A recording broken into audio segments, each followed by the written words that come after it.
Un vaste désert aride, sous un ciel brûlant et sans nuages. Jésus, vêtu simplement d'une tunique blanche, marche lentement parmi les dunes, le soleil haut dans le ciel. Une légère brise soulève des grains de sable autour de lui.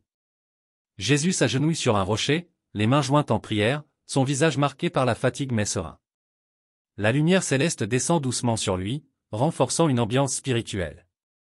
Dans une ombre au loin, le diable apparaît sous une forme humaine sombre et imposante, vêtu d'un manteau noir. Son regard perçant et son sourire énigmatique contrastent avec la lumière douce entourant Jésus. Le diable tend une pierre et, d'un geste de la main, la transforme en pain appétissant. Il parle doucement, invitant Jésus à manger. Jésus, debout, répond calmement en citant « L'homme ne vivra pas de pain seulement, mais de toute parole qui sort de la bouche de Dieu ». Jésus et le diable se tiennent au sommet d'un temple majestueux, surplombant une ville. Le diable montre les hauteurs vertigineuses, incitant Jésus à se jeter en disant « Les anges te porteront ». Jésus regarde l'horizon avec calme et répond « Tu ne tenteras point le Seigneur, ton Dieu ». Le diable montre à Jésus une vision éclatante des royaumes du monde, riches et dorés. Il propose « Tout cela sera à toi si tu te prosternes devant moi ». Jésus, ferme, le regarde et déclare avec autorité « Retire-toi, Satan ».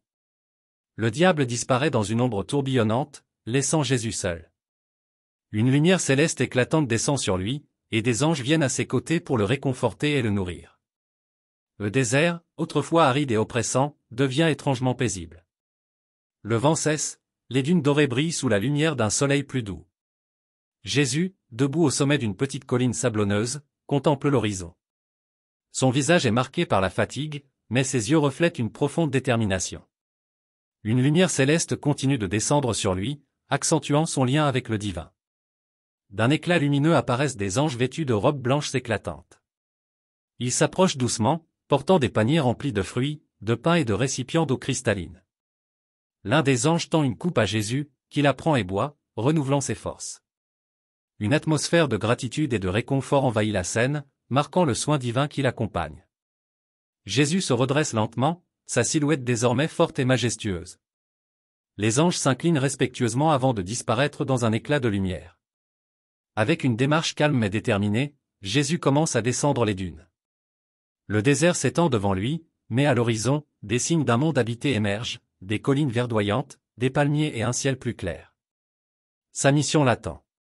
Au fur et à mesure qu'il avance, les murmures de la vie humaine se font entendre, des enfants qui rient, des oiseaux qui chantent, des bruits lointains de marché. Ce contraste symbolise son retour dans le monde des hommes, prêt à enseigner, guérir et rassembler. Le dernier plan montre Jésus s'éloignant, une silhouette solitaire mais rayonnante. Derrière lui, les traces de ses pas dans le sable s'effacent doucement, tandis qu'une lumière brillante éclaire son chemin. Les paroles prophétiques résonnent, le peuple qui marchait dans les ténèbres a vu une grande lumière. Jésus marche sur un sentier poussiéreux, laissant derrière lui l'immensité du désert. Il atteint les abords d'un petit village niché dans des collines verdoyantes. Des maisons en pierre simple, des toits de chaume et des champs cultivés entourent le lieu. Les villageois vaquent à leurs occupations, des femmes puisent de l'eau à un puits, des enfants jouent, et des hommes travaillent dans les champs. Alors qu'il approche, sa présence semble attirer l'attention. Une lumière douce semble l'entourer, non pas aveuglante, mais réconfortante. Certains s'arrêtent pour l'observer, intrigués par l'homme vêtu simplement, mais porteur d'une sérénité et d'une force spirituelle. Jésus se tient au centre du village, près d'un puits, où les habitants se rassemblent autour de lui. Il commence à parler d'une voix calme mais puissante. Le royaume de Dieu est proche. Repentez-vous et croyez à la bonne nouvelle. Les mots de Jésus résonnent dans le cœur des villageois. Il raconte des paraboles simples, compréhensibles pour tous, des histoires de semeurs, de lumière et de foi. Chaque phrase est imprégnée d'amour et de sagesse, captant l'attention même des plus sceptiques.